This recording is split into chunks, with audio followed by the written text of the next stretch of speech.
La tasa de inflación y el riesgo país de la Argentina se encuentran en uno de sus mejores momentos, no solo de toda la presidencia de Javier Milei, sino también del último lustro. Veámoslo. Hace ahora justo un año, es decir, antes de que Javier Milei ganara las elecciones presidenciales de Argentina, el país estaba sumido en un absoluto caos económico. Y este absoluto caos económico se reflejaba con mucha claridad en dos indicadores financieros. Por un lado, el riesgo país y por otro, la tasa de inflación. El riesgo país, que no es más que la prima de riesgo del Estado argentino, es decir, el exceso de tipos de interés que abona la deuda pública argentina por encima de la deuda pública estadounidense, se ubicaba por encima de los 2.600 puntos básicos. Es decir, que si la deuda pública estadounidense a 10 años pagaba un tipo de interés del 4%, la deuda pública argentina en dólares a 10 años pagaba un tipo de interés del, atención, 30%. Y por otro lado, la tasa de inflación se encontraba desbocada por encima del 12% intermensual. El descontrol de estos dos indicadores, de la prima de riesgo y de la tasa de inflación, estaban indicando con mucha claridad que el país estaba quebrado. Los inversores no confiaban en absoluto en que el país pudiese pagar sus deudas en dólares, de ahí que los tipos de interés de esa deuda estuvieran tan altos, y los inversores tampoco confiaban en que el país pudiese mantener estable el valor de su moneda, porque el déficit público nacional era tan elevado que anticipaban que seguiría imprimiendo, creando masivamente pesos para sufragar el exceso de gastos sobre los ingresos estatales. La prima de riesgo y la tasa de inflación eran, por tanto, alarmas que sonaban con mucha rotundidad, señalizando insolvencia estatal. Pues bien, 12 meses después, podemos decir que ahora mismo, bajo la presidencia de Javier Milei, la economía argentina está viviendo desde un punto de vista financiero su momento más dulce desde hace casi un lustro. Y es que estos dos indicadores clave, la prima de riesgo y la tasa de inflación, que hace un año señalizaban con muchísima claridad la situación de insolvencia estatal en la que se encontraba la Argentina, se han dado durante los últimos meses y especialmente durante las últimas semanas la vuelta de una manera muy considerable. Comencemos por el dato que acabamos de conocer. La tasa de inflación intermensual de la Argentina durante el mes de septiembre se ubicó en el 3,5%. Se trata de la tasa de inflación más baja desde noviembre de 2021, con una diferencia muy importante entre ambos periodos, claro. En noviembre de 2021 había multitud de precios regulados por el gobierno.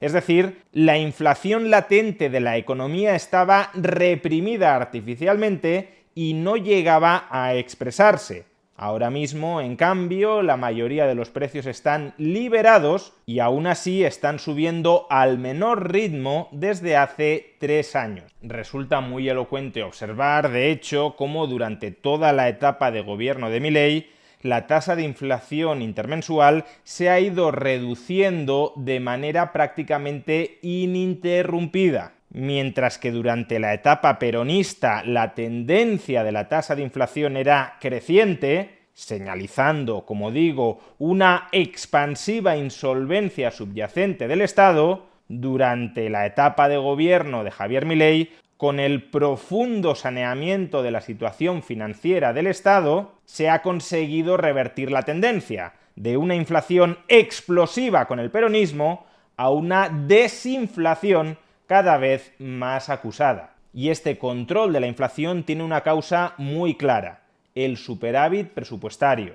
Como ya hemos explicado en numerosas ocasiones en este canal, siempre que hemos comentado la tasa de inflación progresivamente descendente de la Argentina, el superávit presupuestario consigue, por un lado, reducir el exceso de pesos en circulación, porque el superávit reabsorbe los pesos, y también contribuye a sanear la situación financiera del Banco Central, porque el principal deudor del Banco Central es el Estado argentino, y si el Estado argentino tiene superávit, el activo del Banco Central mejora, Y un mejor activo del Banco Central también significa que el peso se va convirtiendo en una moneda más creíble y por tanto que su demanda se va estabilizando. Control de la oferta monetaria y progresiva estabilización de la demanda significa tasa de inflación cada vez menor. Y algo similar podemos decir con respecto al riesgo país. Durante estos días el riesgo país se ha ubicado cerca de los 1.100 puntos básicos, su nivel más reducido desde el año 2020. En apenas un año, Javier Milei ha conseguido reducir a menos de la mitad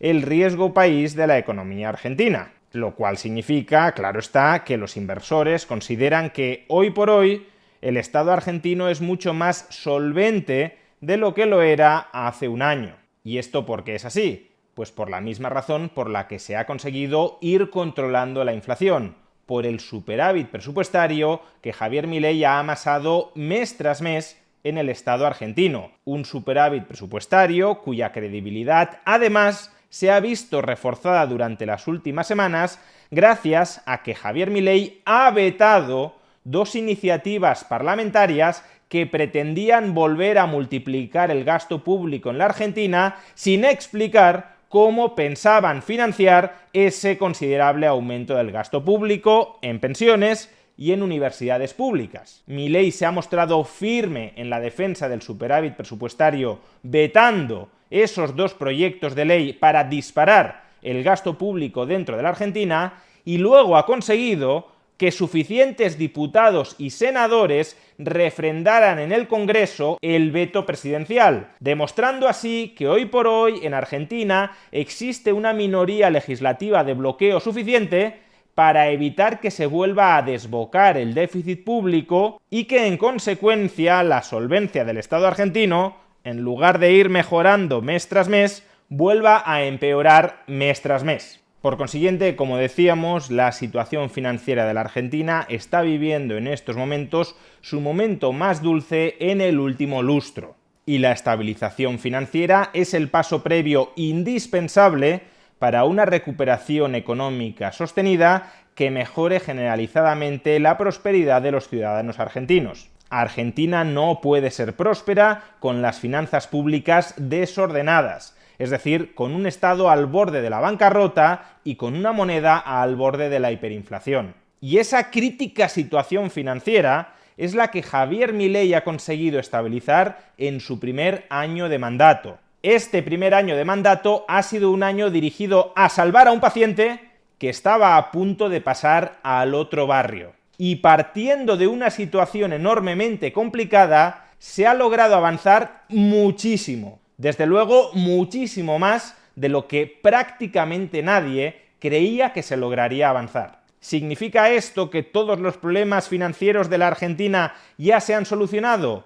No. Javier Milei todavía tiene delante de sí dos grandes retos que van a marcar el éxito definitivo de su programa de estabilización macroeconómica o, en cambio, su fracaso. En primer lugar, la renovación de los vencimientos de deuda del año 2025. En el año 2025, el Estado argentino tiene que hacer frente a la devolución de unos enormes montos de la deuda pública que le va venciendo. Y obviamente no cuenta con recursos propios para cancelar, para amortizar esos vencimientos de deuda pública, de manera que va a tener que refinanciarlos, y es crucial que pueda refinanciarlos a bajos tipos de interés. De ahí que sea tan importante que la prima de riesgo baje, porque una menor prima de riesgo, un menor riesgo país, significa en general que el tipo de interés que paga el Estado argentino va bajando. Y cuanto más bajo sea el tipo de interés de la deuda pública, más fácil, más llevadera va a ser la refinanciación de esos vencimientos de deuda pública. Y en segundo lugar, Javier Milei tiene que hacer frente a una salida ordenada del cepo cambiario, una salida que minimice un levantamiento de los controles cambiarios que no dé un nuevo impulso a la inflación,